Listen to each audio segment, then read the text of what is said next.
Ola, chegadas estas datas, gustaríame recordar o noso compromiso de seguir facendo unha Cerceda participativa e dinámica co foco no social, con benestar colectivo e con desenvolvemento inclusivo. Tamén a nosa intención de seguir aportando boas novas tanto no ámbito industrial como no ámbito de infraestructuras. Pero para profundizar niso, xa hai moitas oportunidades ao longo do ano. Polo tanto, tamén nos gustaría mencionar outro tipo de intencións máis abstractas, pero tamén, se cabe, quizáis máis humanas. A nosa intención de seguir próximos á xente, facendo fincapé na importancia de escoitar, na importancia de xerar empatía, de ter boa fe, de facer o ben sen mirar a quen, e de ser xenerosos cos demais. Creemos que ese modo de entender a política, dende o afecto, dende o apego, dende o entendemento, é moi favorable e é moi fortalecedor.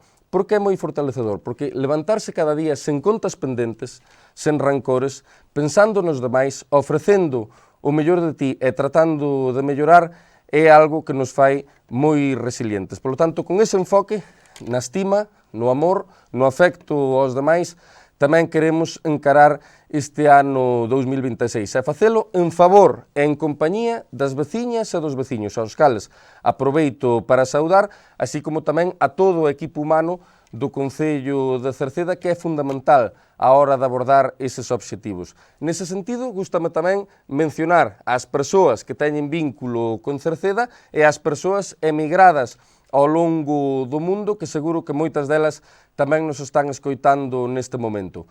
No mundo que temos agora mesmo, dada a deriva que hai, posiblemente ter todo controlado sexa máis difícil que nunca. O que hai que intentar é fluir ante as incertezas. É certo tamén que chegamos a un punto no cal o desenvolvemento das novas tecnoloxías, das redes sociais, da intelixencia artificial, é imposible de deter.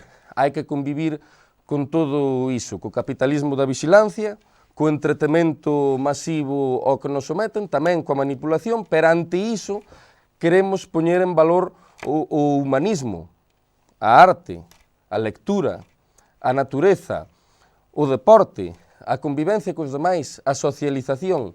Creemos que todo iso é algo que pode equilibrar en boa medida a deriva pola cal estamos transitando, e iso tamén o queríamos poñer en valor, aproveitando humildemente esta mensaxe de Nadal que hoxe vos transmito. Con eses vos desexos, quero transmitirlles a todos a nosa vontade de facilitar, na medida do posible, un bo Nadal e un feliz ano 2026.